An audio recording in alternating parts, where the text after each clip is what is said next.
예수님의 분노라는 제목으로 오늘 말씀 전해주실 윤종길 선교사님 나오실 때 박수로 환영해 드리도록 하겠습니다.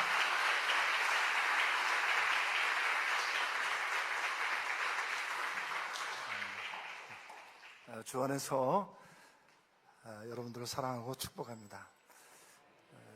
특별히 이렇게 부족한 저희들을 이렇게 초청해 주셔서 너무 감사드리고, 특별히 교회와 장로님들과 또 성도 여러분들에게 다시 한번 감사의 말씀을 드리고, 또 이 일들을 위해서 우리 정영길 집사님을 초청해 주셨는데 그분에게도 특별히 감사의 말씀을 전합니다.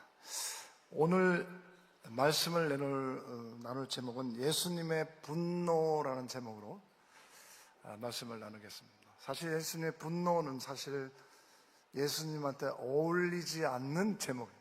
예수님은 사랑, 이런 거 여러분들 많이 들어보셨죠. 근데 예수님께서 왜 분노하셨을까? 다른 말로 얘기하면 분노하지 않으려면 우리가 어떻게 해야 될까? 이 내용을 한번 더 나누면 좋겠습니다. 혹시 우리 중부자와에 어떤 사역을 하고 있는지 잘 모르는 분들을 위해서 중부자와에 있는 일들을 잠시 제가 소개하겠습니다. 우리 첫 번째 중부자와에서 하고 있는 일이 세 가지 일인데요, 현지 교회를 건축하는 사역을 하고 있습니다. 돈 있으면 건축한다, 이거는 아니고요. 제가 이렇게 10여 년 동안 선교사로서 그 일을 해보면 건축보다 더 중요한 게 있다면 그것은 한 영혼들을 위해서 헌신하는 그 일들이 건축으로부터 시작된다는 것이죠. 처음에는 이렇게 허름한 집에서 예배하다가 그들이 집을 헐고 교회를 새로 건축하고, 그래서 많은 성도들을 또 이렇게 예배 자리에 오게 하고 그들을 통해서 찬양하고 그들이 주님께 영광 드리는 그런 모습이 교회 건축 사역이라는 것입니다. 현재 한 130개 정도 저희들이 하고 있는데, 그 중에서 그 함께하는 교회에서 큰 역할을 감당하고 있다고 제가 말씀을 드릴 수 있습니다. 두 번째는 현지 목회자의 양육인데, 건축교회를 중심으로 이렇게 세미나를 개최하는데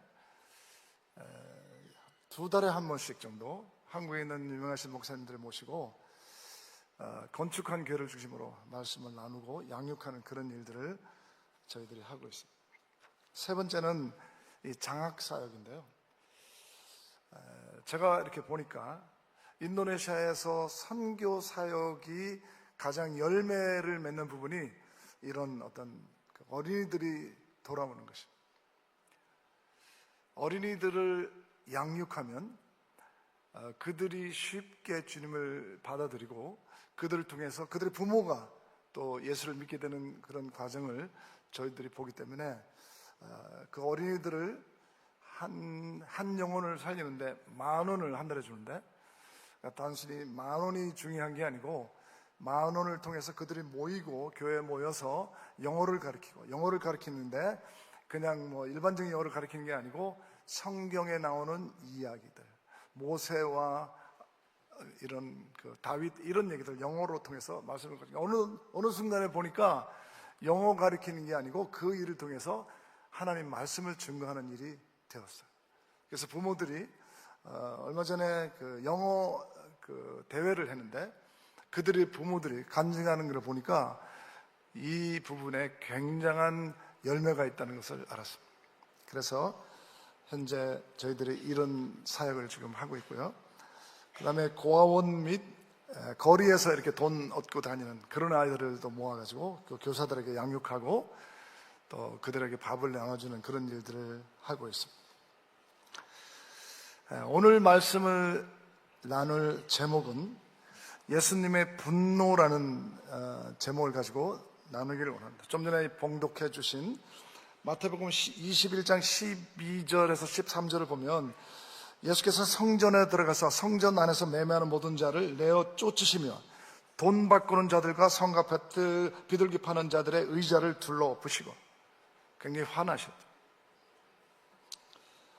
13절에 보면 저희에게 이르시되 기록된 바 내 집은 기도하는 집이라 어떤 구절에 보면 내 집은 만민을 위한 기도하는 집이라 이렇게 나와 있어요.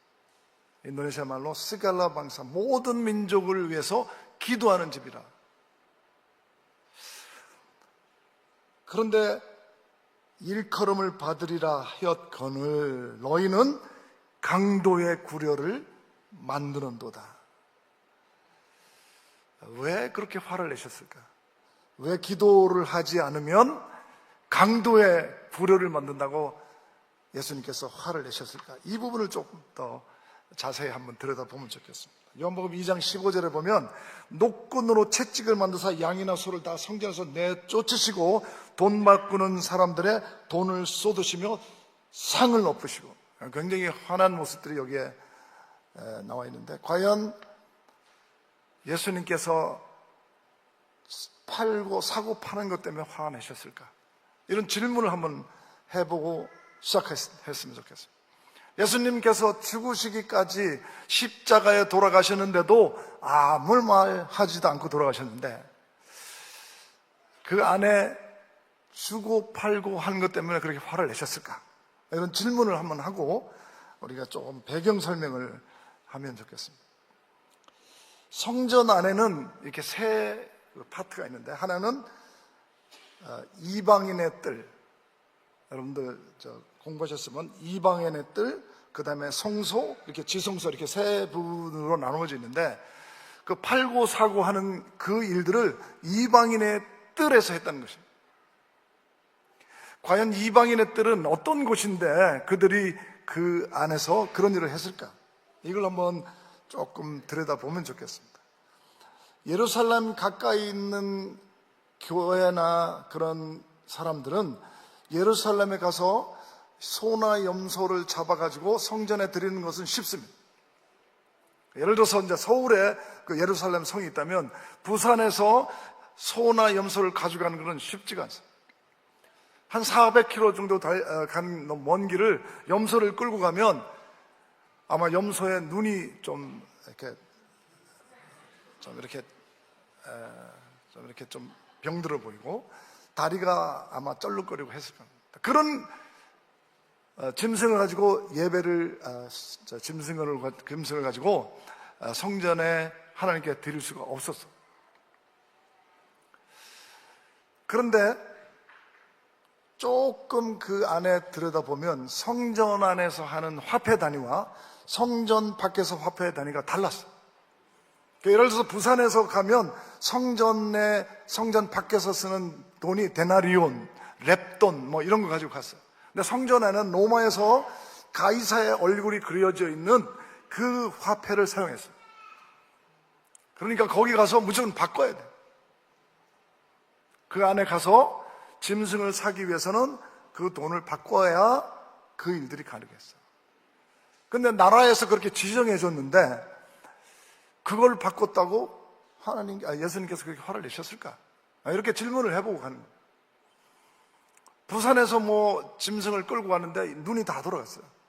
그런데 그거 바꿔야 되죠. 화폐도 바꿔야 돼요. 돈을 가져가서 그 안에 화폐 바꿔가지고 짐승과 이걸 사가지고 하나님께 드렸다는 것이죠. 여기서 보면 뭐가 잘못이죠? 저 같아도 아마 짐승을 끌고 가는 뭐 한 달씩 두 달씩 걸려서 끌고 가는 것보다 아마 거기 가서 돈 바꿔서 짐승을 사서 깨끗한 그 짐승을 주님께 드린다는 것은 굉장히 의미가 있는 것입니다. 어떤 학자들은 이런 얘기를 해요. 아마 바꾸는데 이자가 되게 셌을 거다. 근데 이자가 센 거 가지고 예수님이 그렇게 분노했을까라는 것은 조금 이해가 안 돼요. 사실은. 이렇게 주제를 이렇게 조금 더 안으로 들여다보면 성전의 역사가 있어요. 주전 1000년 전에 솔로몬의 성전이 지어졌고요. 그 다음에 스룹바벨, 그리고 헤롯이 주전 64년에 성전을 지었습니다. 성전이 이렇게 변해왔어요. 그때 구약시대의 성전은 우리가 생각하는 그런 일반적인 건물이 아니었습니다. 그 안에 하나님의 임재하셨다는 거예요. 성전 안에 하나님이 계셨다는 것이죠. 여러분도 혹시 시편에 보면 문드라 머리를 들지어다 이런 얘기 들으셨죠. 성전의 법궤가 안에 들어가는데 우리 교회 안에 하나님께서 들어오시는데 눈들아 머리를 들어라. 그 얘기는 그 성전이 단순히 성전이 아니라 하나님이 계시는 임재하는 곳이라는 것이다. 그리고 이스라엘의 왕 다윗에게 가장 그 기쁨이 있었어요. 여러분들 잘 아시지만 너무너무 다윗이 그 성전을 짓고 싶었는데 그 자녀에게 솔로몬한테 그 일들을 넘겼어요. 시편 27편 4편을 보면 이런 말씀이 있어요. 내가 여호와께 청하였던 한 가지 일 곧 그것을 구하리니 곧 나로 내 생전에 여호와의 집에 거하여 여호와의 아름다움을 앙망하며 그 전에서 사모하게 하실 것이라. 다윗은 일평생에 가장 기쁜 일이 있다면 하나님을 자기 집에 모시고 하나님을 날마다 모시고 기뻐하는 것이었어요. 제가 왜 이런 얘기를 하냐면 예수님께서 그 성전 안에 그 사람들 내쫓은 일들은 당시에 그 성경이라는 것이 구약만 있었어요. 그래서 구약에 어떤 일이 있었는가, 그 솔로몬이 그 성전을 만들고 나서 어떤 일이 있었는가를 보면 이 지금 왜 예수님께서 화를 내셨는지 좀 이해할 수 있기 때문에 그렇습니다. 솔로몬의 생애 가운데 가장 영광스러운 순간이 있었어요. 그것은 7년 동안 성전을 짓고 그리고 손을 높이 들고 그 성전을 짓고 나서 그 성도들을 축복하는 것입니다. 성경에 그렇게 보면 잘 나와 있는데 열왕기상 8장 22절에 23절을 보면 솔로몬이 여호와의 단 앞에서 이스라엘에게 온 회중을 마주서서 하늘을 향하여 손을 펴고 이렇게 했을 것입니다. 여러분들이 만약에 그때 당시에 성도라면 이렇게 손을 들고 여러분들을 이렇게 축복하셨습니다. 축복하셨는데 두 가지를 축복해요. 근데 그 두 가지 축복하기 전에 우리가 알아야 될 게 하나 있어요. 23절에 보면 가로되 이스라엘 하나님 여호와여 상천하지에 주와 같은 신이 없나이다. 주께서는 온 마음으로 주의 앞에서 행하는 종들에게 언약을 지키시고 은혜를 베푸시나요. 그냥 보면 잘 안 보이는데 언약을 지키시고 이 말이 굉장히 위대한 말이에요. 자세히 들어도 솔로몬이 그 성전을 지을 때 그냥 우연히 지은 게 아니에요. 왜 그 성전을 지었냐면 하나님의 언약을 지키시고 이 언약이라는 게 창세기 12장 1절, 2절, 3절에 나오는 그 아브라함과 하나님과 맺은 언약입니다. 깊은 많은 사연들이 있지만 창세기 12장 1절, 2절, 3절을 잠시 보면 1절에 본토 친척 아비의 집을 떠나라. 내가 지시할 땅으로 가라. 당시 아브라함이 하고 있는 일은 우상을 숭배하는 일. 그 우상을 숭배하는 그 일에서 떠나라는 것이죠. 하나님이 지시한 땅으로 가라는 것입니다. 가라라는 의미는 여러 가지가 있는데 단순하게 어떤 지역을 떠나라는 것도 있지만 우리가 날마다 습관적으로 지는 죄에서 떠나라는 것입니다. 아브라함이 했던 그 일은 날마다 우상을 만들고 파는 일이었습니다. 근데 하나님이 아브라함을 불러서 하나님의 위대한 계획을 실행하시겠다는 거예요. 그래서 가라는 것이죠. 첫 번째 가라는 얘기가 2절에 보면 큰 민족을 이루고 내게 복을 주어 내 이름을 창대케 하리니 너는 복의 근원이 될지라. 우리가 늘 보면 우리는 복받으러 왔다 그러는데 성경 2절에 보면 우리가 복이란 아멘을 안 하는데 아멘을 할 때까지 할까 그런 생각도 들어요. 여러분들이 복입니다. 아멘. 3절에 이런 위대한 말을 선포한 너를 축복하는 자에게 내가 복을 내리고 너를 저주하는 자는 내가 저주하리니. 여러분들이 누구를 축복하면 하나님도 그분을 축복하시겠다는. 여러분들이 어떤 사람을 저주하면 하나님께서도 그를 저주하겠다. 그리고 요 마지막 말이 굉장히 중요합니다. 땅의 모든 족속이 all the nation, 모든 족속이 너를 이나야, because of you. 우리들, 여러분들로 인해서 모든 백성이 복을 얻을 것이라는 거죠. 아멘. 크게 해도 뭐 그게 손해볼 거 없죠. 여러분들을 통해서, 우리를 통해서 하나님이 위대한 계획을 갖고 있다는 거예요. 단순히 12장 1, 2, 3절을 보고 우리가 그것만 보면 안 되는 거였어요. 하나님은 창세기를 만들 때 여호한 계시록을 이미 생각하셨어요. 어떤 사람을 이용해서 하나님의 위대한 창조 구원의 역사를 이룰 건가를 이미 생각하셨어요. 제가 한 사람을 내가 소개할 텐데요. 허든슨 텔리라는 사람, OMF 처음으로 만드신, 중국의 한 영혼이 믿지 않을 때, 허든슨 텔러는 굉장히 부자였는데, 나는 부자로 소문나는 게 아니라 하나님을 잘 믿는 충성되는 하나님의 자녀로 살겠다, 이렇게 고백하고 중국으로 가요. 중국도 그 바닷가에 가면 도망갈 것 같아서 내지로 들어가요. 그런데 성도들이 돈을 많이 모아줬어요. 가다가 혹시 전쟁 나거나 어려움을 당하면 이 돈 가지고 빨리 돌아와라, 그렇게 했어요. 근데 이 사람은 그 돈을 그 바다에 버렸어. 내가 중요한 게 하나님을 믿는 거지, 돈을 가지고 가면 돈을 믿기 때문에 내가 돈보다 하나님을 더 사랑할 수 없다. 그래서 돈을 버리고 맨몸으로 그 내지에 들어가요. 거기까지 가는데 뭐 몇 개월이 걸려요. 그리고 내지로 가는데, 왜? 도망가지 않으려고. 그 내지로 들어요.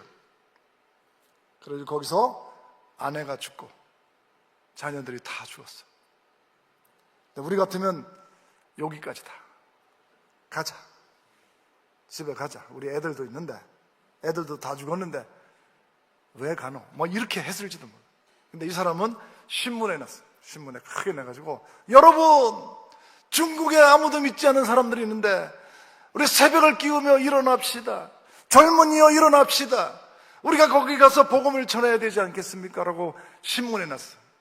한 사람이 왔어. 그 사람이 조지 호스트라는 사람. 걸어오는데 보니까 이분이 약간 발을 절어요. 그래서 허슨 테일러가 그렇게 얘기했어요. 당신은 거기 가지 않는 게 좋겠다. 왜? 전쟁 나면 도망가야 되는데 다리를 절어가지고 어떻게 가겠니? 근데 조지 호스트가 고백한 게 있어. 테일러 선생님, 나는 중국에 도망가기 위해서 가는 게 아니라 죽으러 가요. 그래서 그도 원조성이라는 깊은 곳으로 들어가. 언어를 배우는데 중국 사람보다도 더 잘할 수 있도록 언어를 배웠어요. 그리고 다리를 절면서 예수는 그리스도다라고 전했어요. 그랬더니 중국 사람들이 양신, 귀신이다. 왜냐면 다리도 쩔룩거리지. 그리고 예수는 그리스도다 하니까 그 사람들이 이해를 못했어요. 그래서 돌팔매하고 의도맞고 맨날 그런 생활에 이어졌어요. 기적 같은 일이 일어났어요. 그 중에 중국 사람도 다리를 저는 사람이 그와 같이 그 일을 같이 했어요. 예수는 그리스도다, 이런 얘기를 했어요. 둘이 예수를 믿으라고 권고하고 그렇게 선포했어요. 원조 성에 지금 75%가 예수를 믿는 사람이에요. 한 영혼이 변하니까, 한 영혼이 예수님을 믿고 따르니까 온 중국의 왼조 성이라는 데가 70%가 예수 믿는 사람. 거기를 예루살렘이다 할 정도로 중국에서 굉장히 귀하게 해요. 복을 받을지어다. 그 얘기는 어떤 한 영혼이 헌신된 사람이 예수 그리스도가 복의 근원이라는 것을 온 땅에 전하고, 그 다음에 예수 그리스도만이 모든 복의 근원이라는 것을 전하는 거, 이것이 창세기 12장 1절, 2절, 3절의 결론적이에요. 우리가 가야 돼. 가라. 어디로? 중국 땅으로. 어디로? 예수 믿지 않는 곳으로 가라는 것이죠. 그리고 우리가 받은 그 사랑을 믿지 않는 사람들에게 전하라는 뜻입니다.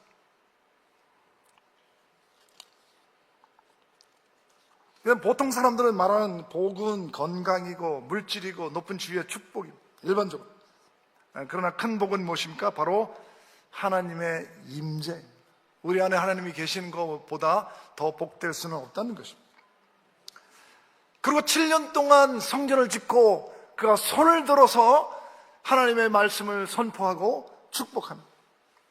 우리가 일반적인 기도인데 열왕기상 8장 31절과 40절에 보면 제가 간단하게 이렇게 줄여서 하겠습니다. 첫째는 하나님 우리 성도들에게 죄를 사하여 주옵소서. 성전 건축하고 축복하는 기도입니다.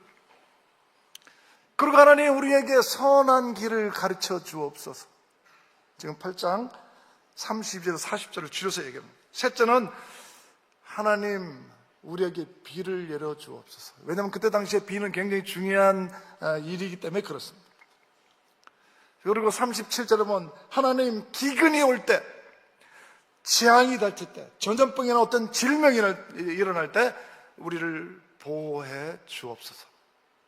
그렇게 일반적인 기도를 해요. 우리가 하는 것처럼 하나님 세상에 어지럽습니다, 우리를 보호해 주옵소서. 그런 것 같이 일반적인 기도를 해요. 그런데 하나님 기도 제목이 하나 더 있어요. 그게 41절에서 50절까지입니다.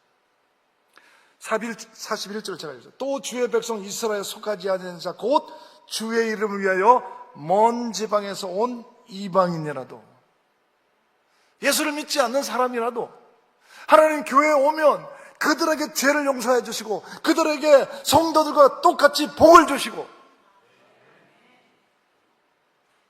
그들에게도 하나님의 놀라운 은혜를 주옵소서. 이렇게.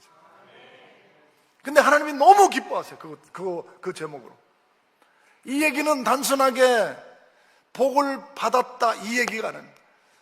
적어도 창세기 12장 1절 2절 말씀이 그 악에 임한 거야. 내가 이런 일을 해야 되겠다는.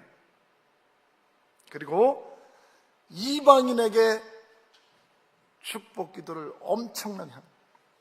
그랬더니 하나님께서 너무너무 기뻐가지고 내가 너희 기도하는 걸 다 들었다는 거예요. 43절 주는 계신 곳 하늘에서 들으시고 무릇 이방인의 죽게 부르짖는 대로, 하나님께서 너가 이방인을 위해서 기도하는 그대로 땅의 만민으로 주의 이름을 알고 주의 백성 이스라엘처럼 경외하게 하옵시며 내가 건축한 이전을 주의 이름으로 일컫는 줄을 알게 하옵소서. 그래서 그랬더니 하나님께서 대답을 하십니다. 내 눈과 내 마음이 항상 주의 성전에 있으리라. 열왕기상 9장 3절에 보면 그게 잘 나와 있어요. 저에게 이르시되 내가 앞에서 기도하며 간구함을 내가 들었은즉, 하나님께서 솔로몬이 기도하는 것을 들었다는 거예요. 어떤 거 들었을까요? 새로운 영혼들이 오는 거. 이방인의 뜰이라는 곳에 새로운 영혼들이 많이 와서 그들에게도 똑같은 복을 내려달라고 기도하는 것 때문에 하나님이 굉장히 기뻐하셨다. 그래서 나의 이름을 영영히 그곳에 두며 나의 눈과 나의 마음이 항상 거기에 있으리니. 하나님이 기뻐하신 게 뭐죠? 성전 건축도 매우 기뻐하셨지만 성전 건축과 이방인의 뜰에 새로운 영혼들, 이방인들이 가득한 그 모습을 그렇게 기도하는 솔로몬이 너무너무 기쁜 거예요. 그래서 하나님께서 말씀하시기를 나의 눈과 마음이 항상 거기에 있겠다. 이 성전 안에 있다. 실제로 그 일 후에 어떤 일이 있었냐면 남방의 여왕의 솔로몬의 입술을 통해 선포된 하나님의 말 이름을 메시지를 들었다는 것이죠. 이 마태복음 12장 42절 말씀에 보면 이 여왕이 땅 끝에서 와서 솔로몬의 지혜를 듣고 그 성전을 찾아왔다는 거예요. 그 솔로몬의 성전을 짓기 위해서 가장 많은 헌금을 드린 사람이 이 땅 끝에서 온 그 여왕이에요.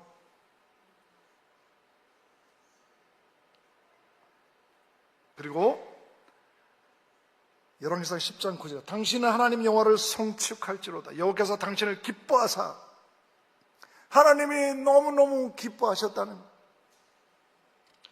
그리고 고백하시는 것이 여호와께서 영영이 이스라엘을 사랑하심으로 당신을 세워 왕을 삼아 공과 일을 행하게 하셨도다.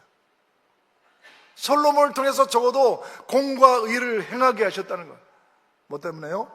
그 새로운 이방인이 이방인을 축복하기 때문에 그렇습니다. 여기서 조금 어떻게 하면 우리가 좀 적용할 수 있을까? 교회는 만민을 위한 기도의 집입니다. 아멘, 여러분. 마태복음 21장 14절 좀 전에 읽은 저에게 이르시되 기록된 바 내 집은 기도하는 집이라 일컬음을 받으리라 하거늘 너희는 강도의 구릴혀를 만드는도다 하시니. 비둘기를 팔고 사고하는 것도 나쁜 짓이지만 그보다도 새로운 영혼들이 없고 그 짓을 하고 있는 것 때문에 사실은 화가 나신 것이라는 것이죠. 정말 성전을 지은 이방인의 뜰에 이방인들이 있어야 되는데 이방인들은 하나도 없고 거기서 사고를 파고 했던 그 일 때문에 사실은 화가 나셨다는 것입니다. 아멘을 아무도 안 하셨기 때문에 제가 예를 하나 들겠습니다. 다니엘 3장 18절에 보면 여러분들 잘 아시는 그리 아니하실지라도라는 말을 아시는 거예요. 우리도 그렇게 기도를 할 수 있을 거예요. 우리도 하나님 나라가 절대 느부갓네살 왕에 절하지 않겠습니다. 우리 어머니, 할아버지 그 우상, 그런 조상을 섬기는 거 절대로 하지 않겠습니다. 그런 고백을 할 수 있어요. 근데 다니엘이 고백한 그리 아니하실지라도, 다른 말로 바꾸면 내가 죽을지라도 내가 절대 우상을 섬기지 않겠다. 그 얘기를 다른 말로 바꾸면 적어도 구약의 요한계시록은 다니엘은 적어도 아브라함과 하나님의 그 약속의 언어를 이분은 기억하신 거예요. 내가 죽을지라도 또 다른 누구를 통해서라도 다니엘 3을 하나님이 만드실 거라는 거예요. 그래서 내가 죽어도, 낚아진 거 이거 죽어도 하나님은 놀라운 창조 계획을 이루어 가실 거라는 거죠. 여러분 아멘 되십니까? 다니엘 2장 22절을 보면 그는 깊고 은밀한 일을 나타내시고, 다니엘은 알았어요. 깊고 은밀한 일을 나타내시고 그 어두운 데서 있는 것을 아시며 또 빛이 그와 함께 있도다. 다니엘은 적어도 아브라함과 다니엘과 성경 안에 모든 나타난 50여 명의 사람들을 통해서 하나님의 창조 계획을 이루실 거라는 것은 다니엘은 알았던 거예요. 그렇기 때문에 그리 아니하실지라도 내가 죽어도, 불에 타 죽어도 나는 결코 우상에게 절하지 않겠다. 그 말은 내가 죽어도 하나님은 그 창조의 놀라운 계획을 이루어 가실 거라는 것을 믿었기 때문에 그렇다는 것입니다. 몇 분만 아멘 하시는데 주님의 은혜가 몇 분만이라도 임하시기를.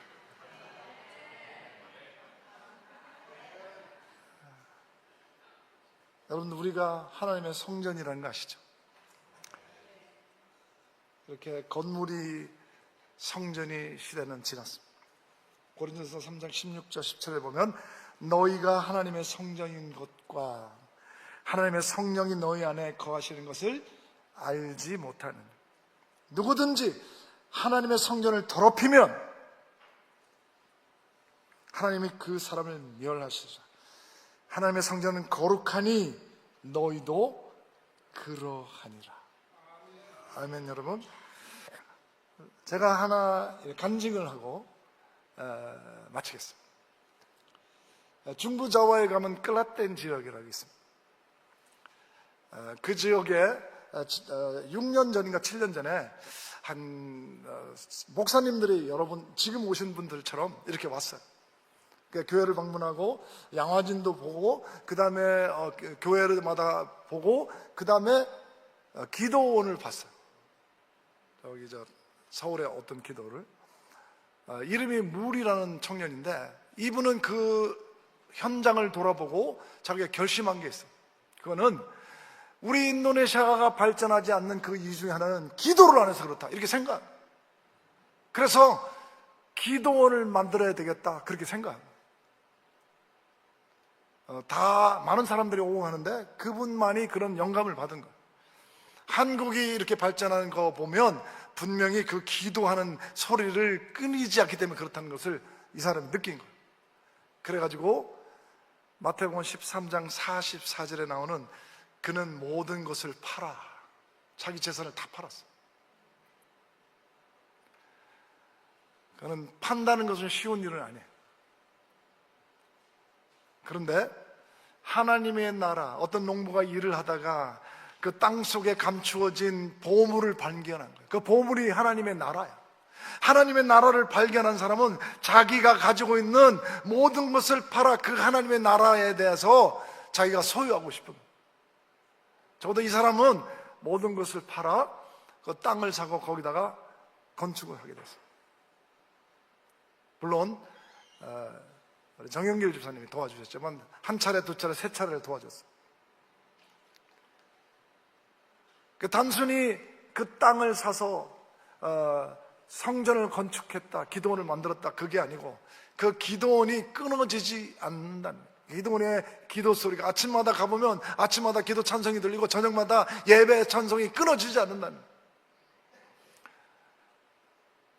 그곳에 목사님이 여기 와 계세요. 민 목사라고. 이분이 그런 일을 하셨어요. 정말 하나님의 나라를 위해서 헌신하는 것이 뭐냐? 자기가 가지고 있는 재산을 다 팔아라, 이거 아니고. 아멘이 안 나온 이유를 내가 알겠는데 그거 아니고, 우리가 기도하는 거, 우리가 그 나라를 위해서 기도하는 거, 그 하나님의 나라에 대해서 우리가 헌신하는 거, 이거 다 모든 것을 팔아. 저는 믿는 게 하나 있어요. 여러분들 보셨지만 기도 작고 목사님 같지도 않고, 우리 시각으로 보면 좀 이상한 사람들이 온 거야. 저는 그 물과 같은 그런 우리 현지 교회 목사님들이 한 영혼을 위해서 헌신하고 중부자와의 모든 영혼들을 바라보고 그들을 위해서 모든 시간과 물질을 아끼지 않는 저분을 통해서 하나님의 나라는 이루어진다는 것입니다. 많은 돈을 들여서 이분들을 초청해주고 많은 일들을 겪었지만 저분들은 분명히 결심하는 게 있을 거예요. 양화진에 가서 이렇게 쭉 보다가 한 선교사가 부르짖는 기도가 거기 있었어. 오 하나님, 내가 세상에서 성공하는 것보다 하나님을 더 사랑하는 충성스러운 제가 되게 하옵소서. 제가 통역하면서 울었어요. 하나님,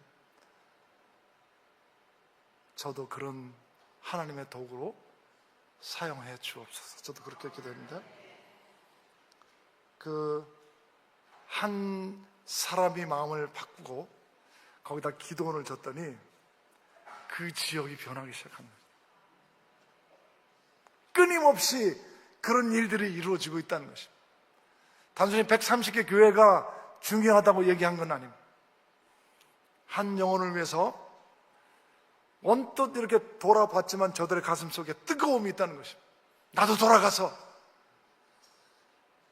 함께하는 교회처럼 저녁에 예배하고 새벽을 깨우는 그런 교회가 되겠다고 결심하시는 것입니다. 그 일을 위해서 우리 격려 박수를 좀 보내주시면서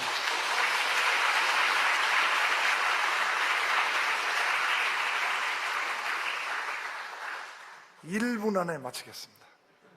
잠깐 왜 빨리 안 마치나 하는데, 요한계시록 7장 9절에서 10절에 보면 아까 하나님의 아브라함을 선택해서 그 이루어지는 성경 전체의 결론이 어디에 나와 있냐면 요한계시록 7장 9절에서 10절에 나왔어요. 이 일을 내가 후에 보니 각 나라와 족속과 백성과 방언에서 좀 전에 여러분들이 읽으셨던 창세기 12장 3절에 보면 온 족속과 방언과 나라가, 여기에 결론적으로 나와 있는 것이죠.